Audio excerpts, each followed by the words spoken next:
শুরু থেকে স্যার আমার কোমরে ব্যথা ছিল, হুম। বাম দিকে চলে যেত ব্যথা। তো আপনার এই ব্যথা কত বছর ধরে? স্যার এই ব্যথাটা প্রায় 2023 সালে থেকে স্যার ছিল। কেমনে টান দিয়েছিলেন একটু দেখেন, আসতে সাবধানে। আবার এইদিকে এখান দর্শক, থেকে এই যে ভুল টান, কারো যদি কোনো কিছু উঠাইতে হয় সামনে থেকে, তাকে এই বসেন আমার মতো। 27 দিন পর এখন আপনার কি অবস্থা? আলহামদুলিল্লাহ আমি এখন অনেকটা সুস্থ আছি। অনেকটা ভালো আছেন। বিসমিল্লাহির রহমানির রহিম। দর্শক, আমাদের এখন যে রুগী, ওনাকে আমরা প্রশ্ন দিয়ে শুরু করব। ওনার আইকিউ টেস্ট হবে, তারপরে ওনার রোগ নিয়ে আমরা আপনাদেরকে জানাবো। জনাব মোহাম্মদ শরীফ মিয়া, উনি সৌদি আরব থাকে। সৌদি আরবের রাজধানীর নাম কি? রিয়াজ স্যার। এই যে পাশ করছে, আলহামদুলিল্লাহ। অনেকে রাজধানী জানে না, দীর্ঘদিন কাজ করতে থাকে। তো সৌদি আরবের এই রিয়াদ প্রবাসী জনাব শরীফ সাহেব কিশোরগঞ্জ জেলার রুগী। কিশোরগঞ্জ বাংলাদেশে একটা বড় জেলা এবং নামকরা জেলা। এখান থেকে অনেক জ্ঞানী গুণী পৃথিবীতে আসছে।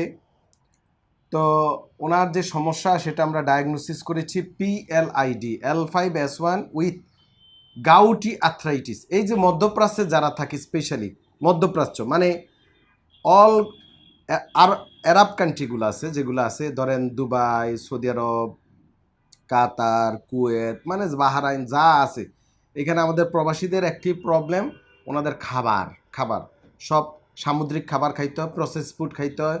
উটের মাংস, গরুর মাংস, খাসির মাংস, দুম্বার মাংস, এই যে প্রসেস ফুড থেকে ইউরিক অ্যাসিড বাইরে যায়। এই সমস্যাটা কমন সমস্যা, কিন্তু মূলত সমস্যা PLID। তো আপনি আমাদের এখানে কতদিন ধরে? আজকে স্যার 27। আজকে চলে যাবেন? আজকে চলে যাব। 27 দিন রুগী চলে যাবে। 27 দিন পর এখন আপনার কি অবস্থা? আলহামদুলিল্লাহ আমি এখন অনেকটা সুস্থ আছি। অনেকটা ভালো আছেন। তো আপনি শুরুতে কি সমস্যা নিয়ে আসছিলেন ডিপিআরসিতে? আলহামদুলিল্লাহ আমার শুরুতে কি নিয়ে আসছিলেন? শুরু থেকে স্যার আমার কোমরে ব্যথা ছিল, হুম বাম দিকে চলে যেত ব্যথা। হুম। আলহামদুলিল্লাহ এখন মোটামুটি ভালো আছে। চেক করে দেখছেন? আলহামদুলিল্লাহ তো আপনার এই ব্যথা কত বছর ধরে? স্যার এই ব্যথাটা প্রায় 2023 সালে থেকে স্যার। 23, 24, 25, 26 কয় বছর হলো? স্যার 4 বছর যাবত। 4 বছরের একটু বেশি। 4 বছর। বেশি। শুরুতে কি হইলো? ব্যথাটা কেমনে হইলো? স্যার আমি হঠাৎ করে এক জায়গায় কাজ করতাম। হুম। আমি অবশ্য সৌদি আরব মেডিকেলে জব করতে পারি, হাসপাতালে? হাসপাতালে গুড, হ্যাঁ।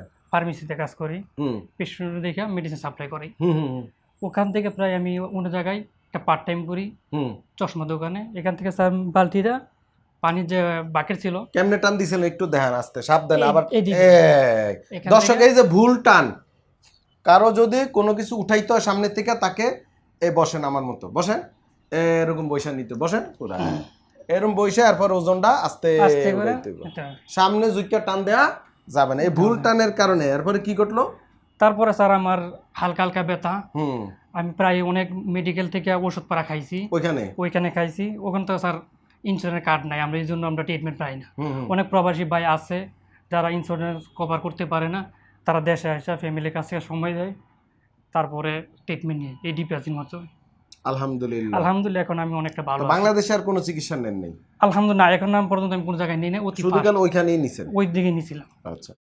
ডক্টর আবার বলছিল যদি কোনো ডক্টর আপনার সাথে পরিচিত থাকে আপনি দেখান, কিন্তু আপনার যে কেসটা সার্জারি, এটা সৌদি আরবে বলছিল? সৌদি আরব ডক্টর বলছে সার্জারি লাগবে। ডক্টর আমরা কোনো সার্জারি করছি এখানে? না স্যার, আপনি এখানে করেন।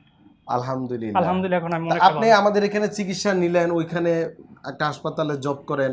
ওভারঅল আমাদের এই যে আমরা যে আপনার যে PLID কোমর ব্যথার যে চিকিৎসাটা দিলাম, আপনার কাছে কি মনে হইলো? মানে করেন যদি তুলনা করি ওদের সাথে, আমাদের ট্রিটমেন্ট সিস্টেমটা কেমন? নফস সেম স্যার, কোনো ফারাক নাই স্যার। ফারাক নাই না আলহামদুলিল্লাহ, সৌদি আরব যে মেশিন এগুলো বাংলাদেশের আলহামদুলিল্লাহ সেম কানেক্টর। দর্শক, হ্যাঁ বলেন, কিন্তু কি হইছে? কিন্তু স্যার এখন সৌদি আরব স্যার পয়সাটার মূল্য তো অনেক অনেক টাকা লাগে, অনেক টাকা লাগে। এই জন্য বাংলাদেশেরটা ওই দিনে একদিনে যা খরচ, এখানে 2 দিন আপনারা ট্রিটমেন্ট নেওয়া যায় ফ্রি থেকে। দর্শক, এই যে অনেকে আমগো নামে বকাবকি করেন, আমগো উপরে ক্ষোভ ঝাড়েন যে অনেক টাকা নেই, রুগীর কথাই তো শুনলেন, না অনেক কম নেই, অনেক কম।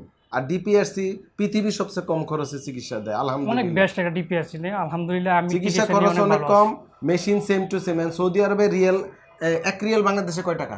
স্যার এখন তো প্রায় 32 টাকা। 32 টাকা রিয়েল, বুঝেন? কিন্তু তো কত ধনী দেশ, তার মেশিন আমার মেশিন, উনার কথা সেম। কত হয়েছে? মেশিন থাকলে হইব না, মেশিন বিহাইন্ড ম্যান। আমি মার্সিডিজ কিনা দিলাম, ড্রাইভারের লাইসেন্স নাই, ড্রাইভার পারে না, গাড়ি কি করব? মাইরা দিব না? দিব না? আর আমরা বাংলাদেশে টাটা কন আর টয়েটা কন, জক্কর মক্কর কন আর দোলাইখাল বলেন, আমগো ড্রাইভার ভালো আলহামদুলিল্লাহ। আলহামদুলিল্লাহ অনেক স্যার, অনেক আমগো ড্রাইভার ভালো, আমরা সিপা চাপা দিয়ে চালাইতে পারি, অবশ্যই পাহাড় দিয়েও চালাইতে পারি, পানি দিয়েও চালাইতে পারি, নাকি? অবশ্যই স্যার।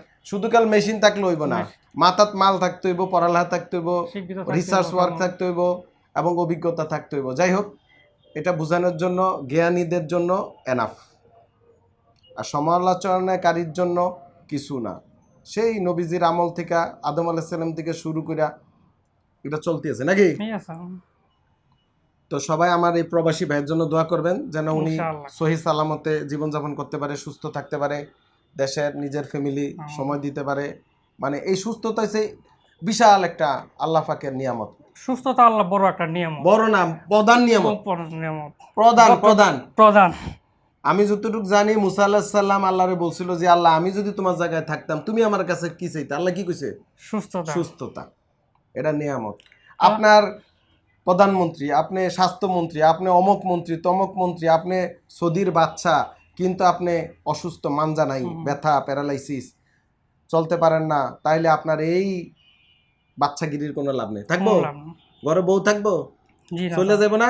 অবশ্যই স্যার, যদিও অসুস্থ মানুষের সাথে একটু সংসার করতে হয়। আমাদের জন্য দোয়া করবেন, আমার রোগীদের জন্য দোয়া করবেন, এবং বিশেষত আমার জন্য বেশি দোয়া করবেন যেন সুস্থ থাকে। আমি সুস্থ থাকলে না প্রবাসী ভাই বোনদেরকে চিকিৎসা দিতে পারবো, নাকি? অবশ্যই অবশ্যই। আসসালামু আলাইকুম ওয়া রাহমাতুল্লাহি ওয়া বারাকাতুহু। ডিপিআরস লিমিটেড, আস্থা, বিশ্বাস ও নির্ভরতায় অবিচল।